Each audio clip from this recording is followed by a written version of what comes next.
ಮಂಗಳೂರಿನಲ್ಲಿ ನಡೆದಿರುವ ಹಿಂದೂ ಮುಖಂಡನ ಹತ್ಯೆ ಇಡೀ ಸಮಾಜವೇ ಬೆಚ್ಚಿ ಬೀಳುವಂತಿದ್ದು, ಈ ಪ್ರಕರಣದ ವಿರುದ್ಧ ಕ್ರಮ ಕೈಗೊಳ್ಳಲು ಸರ್ಕಾರ ವಿಫಲವಾಗಿದೆ ಅಂತ ವಿಶ್ವ ಹಿಂದೂ ಪರಿಷತ್ ಕಾರ್ಯಕರ್ತರು ಆಕ್ರೋಶವನ್ನು ವ್ಯಕ್ತಪಡಿಸಿದ್ದಾರೆ. ಇತ್ತೀಚೆಗೆ ಮೇ 1ನೇ ತಾರೀಕು ಬಜರಂಗ ದಳದ ಕಾರ್ಯಕರ್ತರಾದ ಶ್ರೀ ಸುಹಾಸ್ ಶೆಟ್ಟಿ ಇವರನ್ನು ಜೆಹಾದಿ ಉಗ್ರಗಾಮಿಗಳು ಮಂಗಳೂರಿನಲ್ಲಿ ಬಜ್ಪೆ ಬಳಿ ಬಹಳ ಘೋರವಾಗಿ ಕೊಲೆ ಮಾಡಿದ್ದಾರೆ. ಮಚ್ಚು, ಲಾಂಗು ಈ ರೀತಿ ಆಯುಧಗಳನ್ನು ಬಳಸಿ ಒಂದು ದೊಡ್ಡ ಮೆಟಡಾರಲ್ಲಿ ಬಂದು ಅವರ ಕಾರಿಗೆ ಗುದ್ದಿ ಆ ಒಂದು ಕಾರು ಒಳಗೆ ಕೂತಿರ್ತಕ್ಕಂಥವರು ಹೊರಗೆ ಬರುವ ರೀತಿಯಲ್ಲಿ ಒಂದು ವಾತಾವರಣ ನಿರ್ಮಾಣ ಮಾಡಿ ಅತಿ ಹೆಚ್ಚು ಮುಸಲ್ಮಾನರಿರ್ತಕ್ಕಂಥ ಪ್ರದೇಶಕ್ಕೆ ಅವರು ಓಡುವ ರೀತಿ ಮಾಡಿ ಅಲ್ಲಿ ಈ ರೀತಿ ಬರ್ಬರ ಕೊಲೆ ಮಾಡಿದ್ದಾರೆ. ಈ ಒಂದು ಕೊಲೆಯನ್ನು ವಿಶ್ವ ಹಿಂದೂ ಪರಿಷತ್ ಕರ್ನಾಟಕ ಬಹಳ ಬಲವಾಗಿ ಖಂಡಿಸುತ್ತೆ.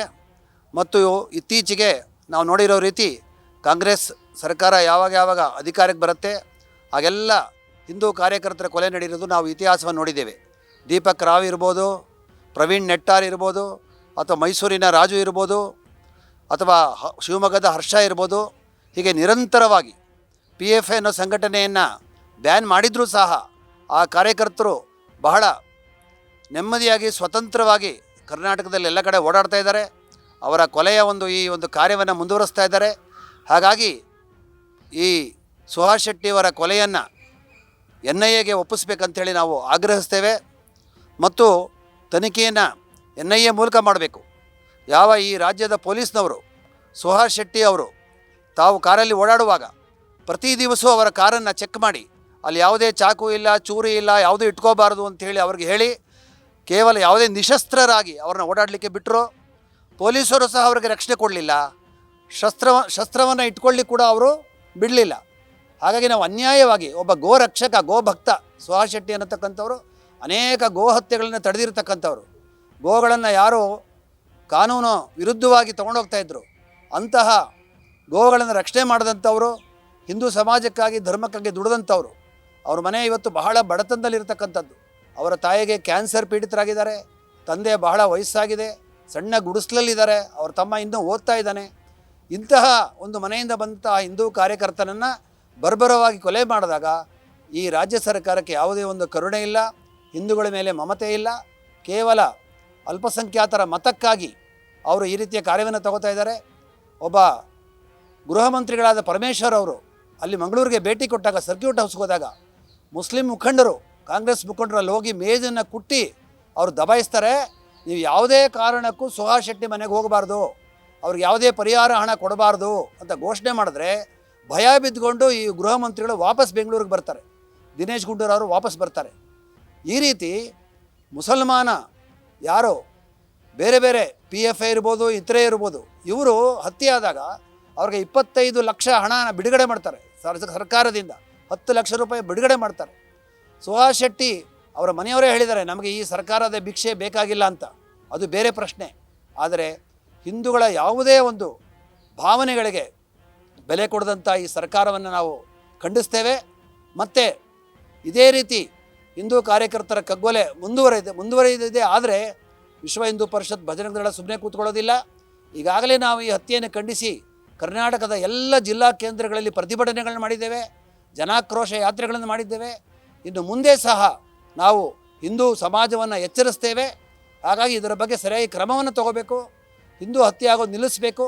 ಮತ್ತು ಈಗಾಗಲೇ ಹಿಂದೂ ಕಾರ್ಯಕರ್ತರು ಯಾರ್ಯಾರಿದ್ದಾರೆ, ಉದಾಹರಣೆಗೆ ನಮ್ಮ ಸಹ ಕಾರ್ಯದರ್ಶಿಗಳಂಥ ಶರಣ್ ಪಂಪೆಲ್ ಇರ್ಬೋದು, ಅಥವಾ ಬಜರಂಗ ದಳದ ಅವರು ಭರತ್ ಕುಮ್ದೇಲ್ ಇರ್ಬೋದು, ಇವರಿಬ್ಬರು ಈಗಾಗಲೇ ಜಾಲತಾಣಗಳಲ್ಲಿ ಬಂದುಬಿಟ್ಟಿದೆ, ಇಂಥ ದಿವಸ ನಿಮ್ಮನ್ನು ಕೊಲೆ ಮಾಡ್ತೀವಿ ಅಂತ ಹೇಳಿದ್ದಾರೆ. ಅವ್ರಿಗೆ ರಕ್ಷಣೆ ಕೊಡಿ. ಅವ್ರಿಗಾಗಲೇ ಗನ್ ಲೈಸೆನ್ಸ್ ಕೇಳಿದ್ದಾರೆ. ನೀವು ಅದನ್ನು 3 ವರ್ಷದಿಂದ ಕೊಡ್ತಾ ಇಲ್ಲ. ಯಾಕೆ ಕೊಡ್ತಾ ಇಲ್ಲ? ಗನ್ ಲೈಸೆನ್ಸ್ ನೀವು ಪರವಾನಿಗೆ ಕೊಡಿ, ಇಲ್ಲ ರಕ್ಷಣೆ ಕೊಡಿ. ಎರಡೂ ಮಾಡದೆ ಈ ಹಿಂದೂ ಕಾರ್ಯಕರ್ತರ ಕೊಲೆ ಮುಂದುವರೆದರೆ ನಮ್ಮ ಸಂಘಟನೆ ಸುಮ್ಮನೆ ಕೂತ್ಕೊಳ್ಳೋದಿಲ್ಲ. ಇದರ ವಿರುದ್ಧ ದೊಡ್ಡ ಜನಾಕ್ರೋಶ ಆಂದೋಲನ ಮಾಡ್ತೀವಿ ಅಂತ ನಾನು ನಿಮ್ಮ ಮೂಲಕ ಎಚ್ಚರಿಕೆ ಕೊಡ್ತಾ ಇದ್ದೇನೆ. ಕುಸುಮ, ವಿಶ್ವ ಹಿಂದೂ ಪರಿಷತ್ ಉಪಾಧ್ಯಕ್ಷಳು. ಈಗ ನಾನು ನಮ್ಮ ಸಮಾಜಕ್ಕೆ ಒಂದು ಎಚ್ಚರಿಕೆ ಕೊಡಬೇಕು ಅಂತ ನಮ್ಮ ವಿಶ್ವ ಹಿಂದೂ ಪರಿಷತ್ ಕಡೆಯಿಂದ ಒಂದು ಕರೆ ಕೊಡ್ತಾ ಇದ್ದೀನಿ. ಸಿಂಹಗಳೇ ಗರ್ಜಿಸಿ, ಈ ಹೀನ ಕೃತ್ಯ ಖಂಡಿಸಿ ಆರೋಪಿಗಳನ್ನು ಶಿಕ್ಷೆಗೆ ಒಳಮಾಡಿ, ಇದೇ ನಮ್ಮ ಆಗ್ರಹ. ಚಂದ್ರಶೇಖರ್ ಆಜಾದರನ್ನು ನೆನಪಿಸುವ ನಮ್ಮ ಮಗ ಸುಹಾಸ್ ಶೆಟ್ಟಿ, ಇನ್ನು ಎಷ್ಟು ಮಕ್ಕಳನ್ನು ನಾವು ಈ ಒಂದು ಮಾರಣ ಹೋಮಕ್ಕೆ ಕೊಡಬೇಕಾಗುತ್ತೆ? ಈಗಾಗಲೇ ಈ ಕ್ರೂರ ವರ್ತನೆಯನ್ನು ಮಾಡುತ್ತಿರುವ ಅಮಾನುಷ್ಯ ಕೃತ್ಯಗಳಿಗೆ ನಾವು ಯಾವಾಗ ಕೊನೆ ಕಾಣ್ತೀವಿ? ಇದೇ ನಮ್ಗೆ ಬಹಳ ಚಿಂತನೆ ಆಗಿರುವಂತದ್ದು. ಕೋಟಿ ಆನೆಗಳಿಗೂ ಸಮರಲ್ಲ ನಮ್ಮ ಬಜರಂಗ ದಳದ ಕಾರ್ಯಕರ್ತರು. ನಾವು ಶಾಂತಿ ಪ್ರಿಯರು ಹೌದು, ಆದರೆ ಶೌರ್ಯಹೀನರಲ್ಲ. ಈ ಪ್ರಕರಣ ರಾಷ್ಟ್ರೀಯ ತನಿಖಾ ದಳಕ್ಕೆ NIA ನೀಡಬೇಕಾಗಿ ನಾವು ಕೋರುತ್ತೇವೆ. ಹಿಂದೂ ಕಾರ್ಯಕರ್ತರಿಗೆ ರಕ್ಷಣೆ ಆಗಬೇಕು, ಇದೇ ನಮ್ಮ ಆಗ್ರಹ. ರಾಜ್ಯದಲ್ಲಿ ನಿರಂತರವಾಗಿ ಹಿಂದೂ ಕಾರ್ಯಕರ್ತರ ಹತ್ಯೆ ನಡೀತಾ ಇವೆ. ಸುಹಾಸ್ ಶೆಟ್ಟಿ ಕೊಲೆ ಕೇಸ್ನ ಆರೋಪಿಗಳಿಗೆ PFI ನಂಟಿದೆ. ಪ್ರಕರಣದ ಆರೋಪಿಗಳ ಖಾತೆಗೆ 50 ಲಕ್ಷ ರೂಪಾಯಿಗೂ ಅಧಿಕ ಹಣ ವರ್ಗಾವಣೆಯಾಗಿದೆ. ಈ ಬಗ್ಗೆ ಸರ್ಕಾರ ಕೂಡಲೇ ತನಿಖೆ ನಡೆಸಬೇಕು. ಈ ಪ್ರಕರಣವನ್ನ NIAಗೆ ವಹಿಸಬೇಕು ಅಂತ ಮನವಿ ಮಾಡಿದ್ದಾರೆ. ಕೊಲೆ ಮಾಡಿದ ಕೊಲೆಗಾರರಿಗೆ ಶಿಕ್ಷೆ ಆಗಬೇಕು, ಹಿಂದೂ ಮುಖಂಡರಿಗೆ ರಕ್ಷಣೆ ನೀಡಬೇಕು ಅಂತ ವಿಶ್ವ ಹಿಂದೂ ಪರಿಷತ್ನ ಪ್ರಾಂತ ಕಾರ್ಯದರ್ಶಿ ಜಗನ್ನಾಥ ಶಾಸ್ತ್ರಿ ಸರ್ಕಾರಕ್ಕೆ ಮನವಿ ಮಾಡಿದ್ದಾರೆ. ಸರ್ಕಾರ ಇಮಿಡಿಯೇಟ್ ಆಗಿ ಅವ್ರಿಗೆ ಏನು ಕೊಟ್ಟಿದ್ದಾರೆ ಅದನ್ನು ವಾಪಸ್ ಪಡಿಬೇಕು ಅನ್ನೋಂಥದ್ದು ನಾವು ಹೇಳ್ತಾ ಇದ್ದೀವಿ. ಇವರು ಒಂದು ಕಡೆಯಿಂದ ಕೊಲೆ ಆಗಿದೆ ಅನ್ನುವಂಥದ್ದಕ್ಕೆ ಅವರಿಗೆ ಅನುಕಂಪ ತೋರಿಸುವಂಥದ್ದು, ಅವರಿಗೆ ಹಣ ಕೊಡಲಿ, ಅದನ್ನು ನಾವು ತಡೆಯುವುದಲ್ಲ. ಆದರೆ ಕೂಡ ಅದನ್ನ ಈ ರೀತಿಯಾಗಿ ಬೇರೊಬ್ಬ ಹಿಂದೂ ಕಾರ್ಯಕರ್ತನ ಕೊಲೆಗೆ ಯೂಸ್ ಮಾಡ್ತಾ ಇದ್ದಾರೆ ಅಂತಂದಾಗ ಸರ್ಕಾರ ಇದ್ರ ಬಗ್ಗೆ ಸೂಕ್ತ ಕ್ರಮ ತಗೊಂಡು ಹಣ ಯಾವ್ದಾದ್ರು ಇವರು ಸರ್ಕಾರದಿಂದ ಕೊಟ್ಟಿದೆ ಅದನ್ನ ಇಮಿಡಿಯೇಟ್ ಆಗಿ ವಾಪಸ್ ತಗೋಬೇಕು ಅನ್ನುವಂಥದ್ದು ನಮ್ಮ ಆಗ್ರಹ. ಈ ವೇಳೆ ಕಾರ್ಯಕರ್ತರು ಕೂಡ ಹಾಜರಾಗಿದ್ರು. ಅಲ್ಲದೆ ಈ ಕುರಿತು ಕೇಂದ್ರ ಗೃಹ ಸಚಿವರಿಗೆ, ರಾಜ್ಯ ಗೃಹ ಸಚಿವರಿಗೆ ಪತ್ರ ಬರೆದು ಮನವಿ ಮಾಡ್ತೀವಿ ಅಂತ ಕರ್ನಾಟಕ ನ್ಯೂಸ್ ಬೀಟ್ಗೆ ಅವರು ತಿಳಿಸಿದ್ದಾರೆ. ಫಾಜಿಲ್ ಕುಟುಂಬಸ್ಥರಿಂದ ನಡೆದಂತಹ ಪ್ರತೀಕಾರದ ಹತ್ಯೆ ಅಂತ ಹೇಳ್ತಕ್ಕಂಥ ನಿಟ್ಟಿನಲ್ಲಿ ಇವತ್ತು ಈ ಸುಹಾಸ್ ಶೆಟ್ಟಿ ಹತ್ಯೆಯನ್ನ ಬಿಂಬಿಸ್ತಾ ಇದೆ. ಈ ಹತ್ಯೆ ನೇರವಾಗಿ ಮತೀಯವಾದಿಗಳು ಅಂತ ಹೇಳಿದ್ರೆ ಏನು ಭಾರತವನ್ನ ದಾರುಲ್ ಇಸ್ಲಾಂ ಮಾಡ್ತೀವಿ ಅಂತೇಳಿ ಹೊರಟಿದ್ದಂತಹ PFIನ ಕಾರ್ಯಕರ್ತರೇ ಮಾಡಿರ್ತಕ್ಕಂಥದ್ದು ಅತ್ಯಂತ ಸ್ಪಷ್ಟವಾಗಿ ಮೇಲ್ನೋಟಕ್ಕೆ ಕಂಡು ಬರ್ತಾ ಇರ್ತಕ್ಕಂಥದ್ದು.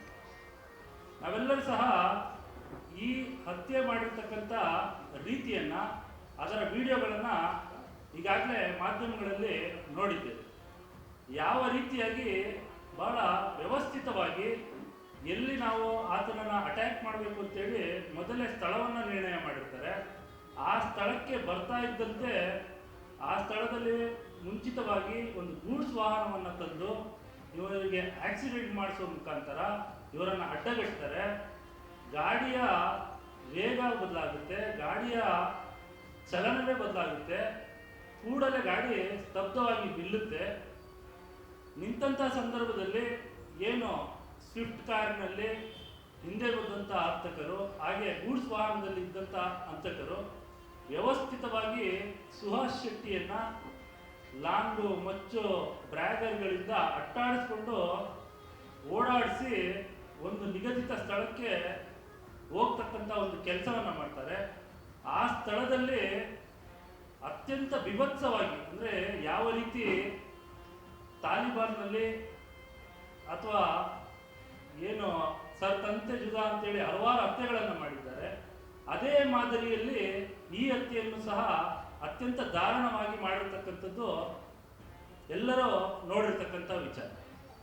ಈ ಹತ್ಯೆ ನಾವು ಏನು ಪ್ರಶಾಂತ್ ಪೂಜಾರಿ ಅವರ ಹತ್ಯೆ ಆಗಿರ್ಬೋದು, ದೀಪಕ್ ರಾವ್ ಅವರ ಹತ್ಯೆ ಆಗಿರ್ಬೋದು, ಶಿವಮೊಗ್ಗದ ಹರ್ಷ ಅವರ ಹತ್ಯೆ ಆಗಿರ್ಬೋದು, ಬೆಂಗಳೂರಿನ ರುದ್ರೇಶ್ ಅವರ ಹತ್ಯೆ ಆಗಿರ್ಬೋದು, ಪುಟ್ಟಪ್ಪ ಅವರ ಹತ್ಯೆ ಆಗಿರ್ಬೋದು, ಈ ರೀತಿ PFI ಇಡೀ ದೇಶಾದ್ಯಂತ ಸುಮಾರು 130ಕ್ಕೂ ಹೆಚ್ಚು ಹತ್ಯೆಗಳನ್ನು ಮಾಡಿರ್ತಕ್ಕಂಥದ್ದು. ಆ ಹತ್ಯೆಗಳಲ್ಲೆಲ್ಲ ಯಾವ ರೀತಿಯಾಗಿ ಇವರು ಬಿಭತ್ಸವಾಗಿ ಕತ್ತರಿಸ್ತಾರೆ ಅಂತ ಹೇಳ್ತಕ್ಕಂಥದ್ದನ್ನು ನಾವೆಲ್ಲರೂ ನೋಡಿದ್ದೇವೆ, ಅಧ್ಯಯನವನ್ನು ಮಾಡಿದ್ದೇವೆ.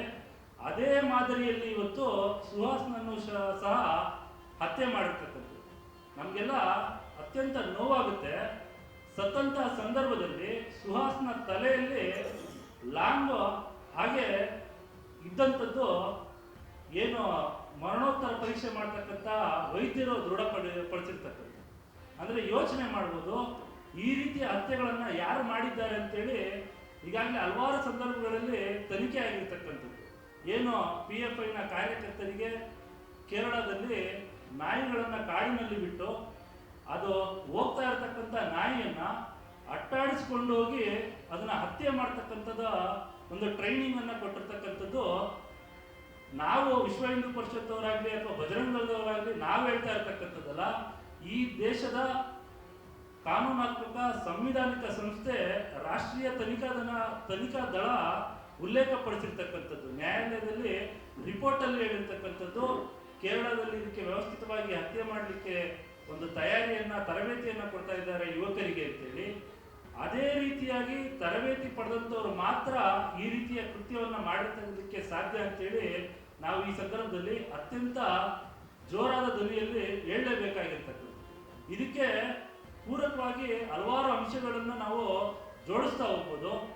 ಏನು ಪ್ರಶಾಂತ್ ಪೂಜಾರಿ ಅವರ ಹತ್ಯೆ ಮಾಡಿದ್ದಂಥ ಪ್ರಮುಖ ಆರೋಪಿ ಆಗಿರ್ಬೋದು, ಅದೇ ರೀತಿ ಸುಖಾನಂದ್ ಶೆಟ್ಟಿ ಅವರ ಹತ್ಯೆ ಮಾಡಿದ್ದಂತಹ ಪ್ರಮುಖ ಆರೋಪಿ ನೌಷದ್ ಅಂತ ಹೇಳ್ತಕ್ಕಂಥವ್ರು, ಹಲವಾರು ಜನ PFIನ ಕಾರ್ಯಕರ್ತರು ಈ ಕೊಲೆಯಲ್ಲಿ ಭಾಗಿಯಾಗಿರ್ತಕ್ಕಂಥವ್ರಿಗೆ ಹಲವಾರು ರೀತಿಯಲ್ಲಿ ಮಾರ್ಗದರ್ಶನ ಮಾಡಿರ್ತಕ್ಕಂಥದ್ದು, ಅವರಿಗೆ ಸಹಕಾರವನ್ನು ಕೊಟ್ಟಿರ್ತಕ್ಕಂಥದ್ದು, ಅವರಿಗೆ ಟ್ರೈನಿಂಗ್ ಅನ್ನು ಕೊಟ್ಟಿರ್ತಕ್ಕಂಥದ್ದು ಅತ್ಯಂತ ಸ್ಪಷ್ಟವಾಗಿ ಕಾಣುತ್ತೆ. ಏನು ಇವತ್ತು ಇಡೀ ದೇಶದಲ್ಲಿ ಸಿಮಿ ಸಂಘಟನೆ ಉಗ್ರಗಾಮಿ ಸಂಘಟನೆ ಅಂತೇಳಿ ಅದರ ಮೇಲೆ ನಿಷೇಧವನ್ನು ಹೇಳಿದ್ರು. ಅದಾದ ನಂತರ ಸಿಮಿಗೆ ಪರ್ಯಾಯವಾಗಿ PFI ಸಂಘಟನೆಯನ್ನ ಕಟ್ಟಿಕೊಂಡ್ರು. ಯಾವಾಗ ಭಾರತ ಸರ್ಕಾರ PFIಯನ್ನು ಸಹ ಉಗ್ರ ಸಂಘಟನೆ ಅಂತೇಳಿ ಉಲ್ಲೇಖ ಮಾಡಿ ಅದನ್ನು ನಿಷೇಧ ಮಾಡ್ತೋ, ಆದರೆ ಸಂಘಟನೆ ಮುಚ್ಚೋಯ್ತು. ಆದರೆ ಸಂಘಟನೆಯಲ್ಲಿದ್ದಂತಹ ಮಾನಸಿಕತೆಗಳು, ಸಂಘಟನೆಯಲ್ಲಿದ್ದಂತಹ ಜಿಹಾದಿ ಭಯೋತ್ಪಾದಕರು ಬೇರೆ ಹೆಸರಿನಲ್ಲಿ ಅವರ ಈ ಜಿಹಾದಿ ಕೆಲಸವನ್ನ ಮುನ್ನಡೆಸ್ತಾ ಇದ್ದಾರಾ ಅಂತೇಳಿ ಇವತ್ತು ಇಡೀ ಸಮಾಜ ಯೋಚನೆ ಮಾಡಬೇಕಾದಂತ ಪರಿಸ್ಥಿತಿ ನಿರ್ಮಾಣ ಆಗಿದೆ. ಯಾಕೆ ಅಂತ ಹೇಳಿದ್ರೆ PFI ನಿಷೇಧದ ನಂತರವೂ ಸಹ ಈ ಇಸ್ಲಾಮಿಕ್ ಕೇಂದ್ರಿತವಾದಂತಹ ಹತ್ಯೆಗಳು ಮುಂದುವರಿತಾ ಇರತಕ್ಕಂಥದ್ದನ್ನ ನಾವೆಲ್ಲರೂ ಸಹ ಗಮನಿಸ್ತಾ ಇದ್ದೇವೆ. ಇವತ್ತು ಅವರು ಬಹಳ ಸ್ಪಷ್ಟವಾಗಿದ್ದಾರೆ. ಅವರ ದಾರುಲ್ ಇಸ್ಲಾಂ ಅನ್ನ ಯಾವುದೇ ಸಂಘಟನೆ ಹೆಸರು ಇಲ್ಲದೆಯೂ ಸಹ ನಾವು ಮಾಡ್ಬೋದು ಅಂತ ಹೇಳ್ತಕ್ಕಂಥ ನಿಟ್ಟಿನಲ್ಲಿ ಈ ಹತ್ಯೆಯನ್ನ ಇಸ್ಲಾಮಿಕ್ ಮೂಲವಾದದ ಮೇಲೆ ಮಾಡಿರ್ತಕ್ಕಂಥದ್ದು, ಹಾಗೆ ಹಿಂದೂ ಕಾರ್ಯಕರ್ತರನ್ನ ಅವರ ಮನೋಬಲವನ್ನು ಕುಗ್ಗಿಸ್ತಕ್ಕಂಥದ್ದು, ಹಿಂದೂ ಸಮಾಜವನ್ನ ಭಯಭೀತಗೊಳಿಸ್ತಕ್ಕಂಥದ್ದು, ಇವೆಲ್ಲದರ ಭಾಗವಾಗಿಯೇ ಈ ಹತ್ಯೆಯನ್ನ ಮಾಡಿರ್ತಕ್ಕಂಥದ್ದು ಅಂತ ಹೇಳ್ತಕ್ಕಂಥದ್ದು ಅತ್ಯಂತ ಸ್ಪಷ್ಟವಾಗಿ ಕಾಣ್ತಕ್ಕಂಥದ್ದು. ಅದೇ ರೀತಿ ಇನ್ನೂ ದೊಡ್ಡದಾದಂಥ ಒಂದು ಸಂದೇಹ ಅಂತ ಹೇಳಿದ್ರೆ, ಎಲ್ಲಿ ಸುಹಾಸ್ ಶೆಟ್ಟಿಯ ಹತ್ಯೆ ಆಯಿತೋ ಅದೇ ಸ್ಥಳದಲ್ಲಿ ಈ ಹಿಂದೆ PFIನ ಕಚೇರಿ ಇದ್ದಂಥದ್ದು ಬಹಳ ಆತಂಕಕ್ಕೆ ಎಡೆ ಮಾಡಿಕೊಟ್ಟಿರ್ತಕ್ಕಂಥದ್ದು. ಅದೇ ಸ್ಥಳದಲ್ಲಿ PFIನ ಪ್ರಮುಖ ಕಾರ್ಯಕರ್ತ ಪ್ರಶಾಂತ್ ಪೂಜಾರಿ ಕೊಲೆಯ ಹಂತಕ, ಆತನ ಮನೆ ಸಹ ಅಲ್ಲೇ ಇದ್ದಂಥದ್ದು ಸಹ ಈ ಅನುಮಾನಗಳಿಗೆ ಮತ್ತಷ್ಟು ಇಂಬನ್ನು ನೀಡುತ್ತೆ. ಅದರ ಸಾಧ್ಯತೆಯನ್ನ ಯಾವುದೇ ಕಾರಣಕ್ಕೂ ನಾವು ತಳ್ಳಿ ಹಾಕಲಿಕ್ಕೆ ಸಾಧ್ಯ ಇಲ್ಲ.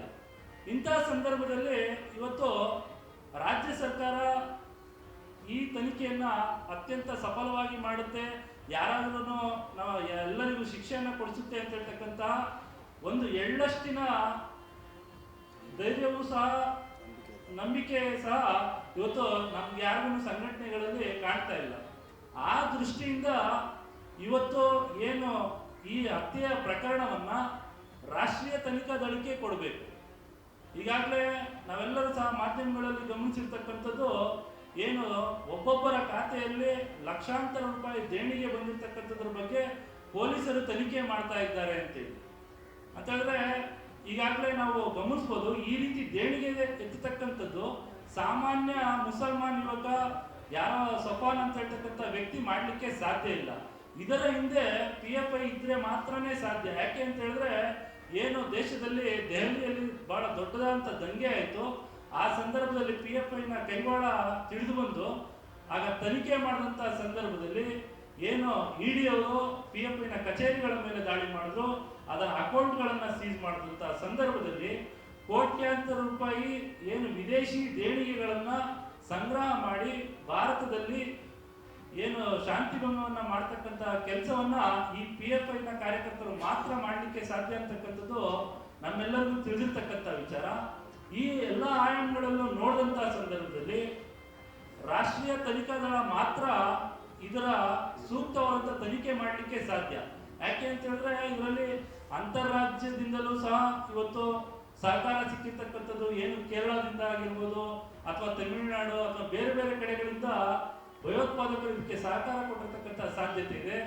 ಹಾಗೆ ವಿದೇಶಗಳಿಂದ ದೇಣಿಗೆ ಬಂದಿರತಕ್ಕಂಥದ್ದಿದೆ. ಇವೆಲ್ಲವನ್ನು NIA ಮಾತ್ರ ಭೇದಿಸಲಿಕ್ಕೆ ಸಾಧ್ಯ ಇರತಕ್ಕಂಥದ್ದು. ರಾಜ್ಯ ಪೊಲೀಸರು ಈಗಾಗಲೇ ಸರ್ಕಾರದ ಒತ್ತಡದಲ್ಲಿ ಕಾರ್ಯನಿರ್ವಹಿಸ್ತಾ ಇರ್ತಕ್ಕಂಥದ್ದು. ಈಗಾಗಲೇ ಏನು ಬಹಳಷ್ಟು ಸಚಿವರು, ನಮ್ಮ ಗೃಹ ಸಚಿವರು ಇರ್ಬೋದು ಅಥವಾ ಏನು ನಮ್ಮ ಗುಂಡೂರಾವ್ ಅವರಾಗಿರ್ಬೋದು, ಹಲವಾರು ಸಚಿವರು ಆತ ಒಬ್ಬ ರೌಡಿ ಶೀಟರು, ಆತನ ಹತ್ಯೆಗೆ ಇಷ್ಟು ಮಹತ್ವ ಕೊಡತಕ್ಕಂಥ ಅವಶ್ಯಕತೆ ಇಲ್ಲ ಅಥವಾ ಅವರಿಗೆ ಸಾಂತ್ವನ ಹೇಳಲಿಕ್ಕೆ ಅವ್ರ ಮನೆಗೆ ಹೋಗ್ತಕ್ಕಂಥ ಅವಶ್ಯಕತೆ ಇಲ್ಲ ಅಂತೇಳಿ ಬಹಳ ಒಂದು ಸಂವೇದನೆ ಇಲ್ಲದೆ ಇವತ್ತು ಹೇಳಿಕೆಗಳನ್ನು ಕೊಡ್ತಾ ಇರ್ತಕ್ಕಂಥದ್ದು. ಅವ್ರಿಗೆ ಇವತ್ತು ನಾವು ಪ್ರಶ್ನೆ ಮಾಡಬೇಕಾಗುತ್ತೆ, ಏನು ರಸ್ತೆಗಳಲ್ಲಿ ದನಗಳಾಗಿದ್ದ ಒಬ್ಬ ಕಬೀರ್ ಅಂತೇಳಿ ಆತನಿಗೆ ನಕ್ಸಲ್ ನಿಗ್ರಹ ದಳದವರು ಗುಂಡನ್ನ ಹಾಕ್ತಾರೆ, ಆತ ಸತ್ತೋಗ್ತಾನೆ. ಅಂತ ಸಂದರ್ಭದಲ್ಲಿ ಆತನ ಕುಟುಂಬಕ್ಕೆ ಭೇಟಿ ಕೊಟ್ಟು ಸಾಂತ್ವನ ಹೇಳಿ ಆತನಿಗೆ 10 ಲಕ್ಷಗಳ ಪರಿಹಾರವನ್ನು ಕೊಡ್ತೀರಾ? ಏನು ಬೆಂಗಳೂರಿನ DJ ಹಳ್ಳಿ KJ ಹಳ್ಳಿಯಲ್ಲಿ ಗಲಭೆಯನ್ನು ಮಾಡತಕ್ಕಂಥ ಪ್ರಮುಖ ಆರೋಪಿ ಸಂಪತ್ ರಾಜ್ ಅಂತ ಹೇಳ್ತಕ್ಕಂಥವನ್ನ ಇವತ್ತು ಸರ್ಕಾರದ ಎಲ್ಲ ಕಾರ್ಯಕ್ರಮಗಳಲ್ಲಿ ವೇದಿಕೆಗಳಲ್ಲಿ ಕುಂಡಿಸ್ಕೊಂಡು ಅವನಿಗೆ ಸನ್ಮಾನವನ್ನ ಮಾಡ್ತೀರಾ? ಈ ರೀತಿ ಇನ್ನು ಮುಂದುವರೆದು ಹೇಳೋದಾದ್ರೆ ಪಾದರಾಯನಪುರದಲ್ಲಿ ಆಶಾ ಕಾರ್ಯಕರ್ತರ ಮೇಲೆ ಗಲಭೆಯನ್ನು ಮಾಡಿದಂತಹ ಜಿಹಾದಿಗಳಿಗೆ ಏನು ನ್ಯಾಷನಲ್ ಟ್ರಾವೆಲ್ಸ್ನಲ್ಲಿ ಕರ್ಕೊಬಂದು ಅವರಿಗೆ ಕೊರೋನಾ ಕಿಟ್ಗಳನ್ನು ಕೊಟ್ಟು ಸಾಕ್ತಕ್ಕಂಥ ಕೆಲಸವನ್ನ ಮಾಡ್ತೀರಾ? ಅದೇ ರೀತಿ ಹುಬ್ಬಳ್ಳಿ ಗಲಭೆಯಲ್ಲಿ ಮತ್ತೆ KJ ಹಳ್ಳಿ DJ ಹಳ್ಳಿ ಗಲಭೆಯಲ್ಲಿ, ಮಂಗಳೂರಿನ ಗಲಭೆಗಳಲ್ಲಿ, ಉದಯಗಿರಿ ಗಲಭೆಗಳಲ್ಲಿ ಅಮಾಯಕರನ್ನು ಹುಡುಕ್ತೀವಿ, ಅದರಲ್ಲಿ ಅಮಾಯಕರಿದ್ದಾರೆ, ಅಲ್ಪಸಂಖ್ಯಾತರು, ಅನಕ್ಷರಸ್ಥರಿದ್ದಾರೆ ಅಂತೇಳಿ ಹೇಳಿಕೆಗಳನ್ನು ಕೊಡ್ತೀರಾ? ಏನು ಬೆಂಗಳೂರಿನ ವಿಧಾನಸೌಧದಲ್ಲಿ ಪಾಕಿಸ್ತಾನಕ್ಕೆ ಜಿಂದಾಬಾದ್ ಅಂತ ಕೂಗಿದ್ರೆ ಅದರ ಬಗ್ಗೆ ಒಂದು FIR ಮಾಡಲಿಕ್ಕೆ 1 ವಾರಗಳ ಕಾಲ ಯೋಚನೆಯನ್ನ ಮಾಡ್ತೀವಿ. ಈ ರೀತಿಯ ನಿಮ್ಮ ನಡವಳಿಕೆಗಳಿಂದ ಇವತ್ತು ಪೊಲೀಸರು ಅತ್ಯಂತ ಒತ್ತಡದಲ್ಲಿ ಕಾರ್ಯನಿರ್ವಹಿಸ್ತಾ ಇದ್ದಾರೆ. ಇದನ್ನ ನಿಷ್ಪಕ್ಷಪಾತವಾಗಿ ತನಿಖೆ ಮಾಡಲಿಕ್ಕೆ ಅವರು ಮನಸ್ಸನ್ನ ತೋರಿಸ್ತಾ ಇಲ್ಲ, ಆಸಕ್ತಿಯನ್ನ ತೋರಿಸ್ತಾ ಇಲ್ಲ. ಅವರು ನಿಮ್ಮ ಹೇಳಿಕೆಗಳಿಗೆ ಅನುಗುಣವಾಗಿ ಇವತ್ತು ತನಿಖೆ ಮಾಡ್ತಕ್ಕಂಥ ಸಾಧ್ಯತೆ ಇದೆ. ಏನು ನಾವೆಲ್ಲರೂ ಗಮನಿಸಿರ್ಬೋದು, ಈ ಸುಹಾಸ್ ಶೆಟ್ಟಿ ಅವರ ಹತ್ಯೆ ಆಗಿದ ಕೆಲವೇ ಗಂಟೆಗಳಲ್ಲಿ ಈ ರಾಜ್ಯದ ಒಬ್ಬ ಸಭಾಧ್ಯಕ್ಷರು ಅಂದ್ರೆ ಸ್ಪೀಕರ್ ಹೇಳಿಕೆಯನ್ನ ಕೊಡ್ತಾರೆ. ಈ ಹತ್ಯೆ ಹಿನ್ನೆಲೆಯಲ್ಲಿ ಫಾಜಿಲ್ ಕುಟುಂಬಸ್ಥರು ನನಗೆ ದೂರವಾಣಿ ಕರೆಯನ್ನ ಮಾಡಿದ್ರು, ಅವರು ಯಾವುದೇ ಕಾರಣಕ್ಕೂ ಇದರಲ್ಲಿ ಭಾಗವಹಿಸಿಲ್ಲ ಅಂತೇಳಿ. ಆದ್ರೆ ಇವತ್ತು ತನಿಖಾಧಿಕಾರಿಗಳು ಹೇಳ್ತಾ ಇದ್ದಾರೆ, ಏನು ಫಾಜಿಲ್ನ ಸಹೋದರ ಇದ್ದ ಆದಿಲ್ ಅಂತ ಹೇಳ್ತಕ್ಕಂಥವನು, ಅವನು ನೇರವಾಗಿ ಸಫಾನ್ ಗ್ಯಾಂಗ್ನ ಜೊತೆ ಕೈ ಜೋಡಿಸಿ ಏನು ಬಂದಿದ್ದಂಥ ಸರ್ಕಾರದಿಂದ ಬಂದಿದ್ದಂಥ 25 ಲಕ್ಷ ಪರಿಹಾರ ಹಣದಲ್ಲಿ ಸುಮಾರು 5 ಲಕ್ಷಗಳ ಹಣವನ್ನ ಈ ಹತ್ಯೆಗೆ ಖರ್ಚಾಗಿ ಬಳಸ್ಕೊಂಡಿದ್ದಾನೆ ಅಂತೇಳಿ ಇವತ್ತು ತನಿಖಾಧಿಕಾರಿ ಹೇಳ್ತಾ ಇದ್ದಾರೆ. ಅಂತ ಹೇಳಿದ್ರೆ ಇವತ್ತು ಕಾಂಗ್ರೆಸ್ ಸರ್ಕಾರ ಸುಹಾಸ್ ಶೆಟ್ಟಿ ಹತ್ಯೆಯಲ್ಲೂ ಸಹ ಮುಸಲ್ಮಾನರ ತುಷ್ಟೀಕರಣವನ್ನ ಮಾಡ್ತಾ ಇರ್ತಕ್ಕಂಥದ್ದು. ಏನು ಗೃಹ ಸಚಿವರಿಗೆ ಮುಸಲ್ಮಾನ್ ಮುಖಂಡರು ಟೇಬಲ್ ತಟ್ಟಿ ಹೇಳ್ತಾರಂತೆ, ನೀವು ಯಾವುದೇ ಕಾರಣಕ್ಕೂ ಸುಹಾಸ್ ಶೆಟ್ಟಿಯ ಮನೆಗೆ ಭೇಟಿ ಕೊಡಬಾರ್ದು, ಅವರ ಕುಟುಂಬಸ್ಥರಿಗೆ ಸಾಂತ್ವನವನ್ನ ಹೇಳ್ಬಾರ್ದು ಅಂತ. ಅಂದ್ರೆ ಇವತ್ತು ಯಾವ ಸ್ಥಿತಿಗೆ ಕಾಂಗ್ರೆಸ್ ಪಕ್ಷ ಹೋಗಿದೆ ಅಂತೇಳಿ ಇಡೀ ಸಮಾಜ ಪ್ರಶ್ನೆ ಮಾಡಬೇಕು. ಒಬ್ಬ ಹಿಂದೂ ಸತ್ತಿದ್ರೆ ಅವರ ಕುಟುಂಬಕ್ಕೆ ಸಾಂತ್ವನ ಹೇಳ್ಬಾರ್ದು ಅಂತ ಹೇಳಿದ್ರೆ ಏನರ್ಥ? ಇವ್ರು ಹೇಳ್ತಾರೆ ಆತ ಒಬ್ಬ ರೌಡಿ ಶೀಟರ್ ಅಂತೇಳಿ. ಆತ ಈಗಾಗಲೇ ಸತ್ತಿದ್ದಾನೆ, ಸತ್ತ ನಂತರ ಅದೆಲ್ಲವನ್ನು ಗಣನೆಗೆ ತೆಗೆದುಕೊಳ್ತಕ್ಕಂಥ ಅವಶ್ಯಕತೆ ಇಲ್ಲ. ಇವತ್ತು ಅವ್ರ ತಂದೆ ತಾಯಿ ಯಾರು ರೌಡಿ ಶೀಟರ್ ಆಗಿದ್ದಾರಾ? ಇವತ್ತು ಸಾಂತ್ವನ ಹೇಳ್ತಕ್ಕಂಥದ್ದು ಸುಹಾಸ್ ಶೆಟ್ಟಿಗೆ ಹೇಳ್ತಕ್ಕಂಥದ್ದಲ್ಲ. ಅವರ ತಾಯಿ ಕ್ಯಾನ್ಸರ್ ಪೀಡಿತರಾಗಿರ್ತಕ್ಕಂಥವ್ರು, ಅವರ ತಂದೆ ವಯೋವೃದ್ಧರು, ಅವರಿಗೆ ಸಾಂತ್ವನ ಹೇಳಲಿಕ್ಕೆ ಇಷ್ಟೊಂದು ಮೀನಾಮೇಷ ಹೇಳ್ತೀರಾ?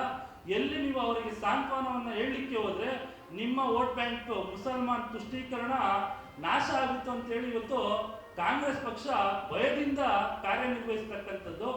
ಇದು ಅತ್ಯಂತ ಖಂಡನೀಯ. ಇಂಥ ಸರ್ಕಾರದಿಂದ ನಿಷ್ಪಕ್ಷಪಾತವಾದಂತಹ ತನಿಖೆ ಎಂದೆಂದಿಗೂ ಸಾಧ್ಯ ಇಲ್ಲ ಅಂತ ಹೇಳ್ತಕ್ಕಂಥದ್ದು ಈಗಾಗಲೇ ಎಲ್ಲರಿಗೂ ತಿಳಿದಿರ್ತಕ್ಕಂಥದ್ದು. ಆ ನಿಟ್ಟಿನಲ್ಲಿ NIA ತನಿಖೆ ಆಗ್ಲೇಬೇಕಾಗಿರ್ತಕ್ಕಂಥದ್ದು.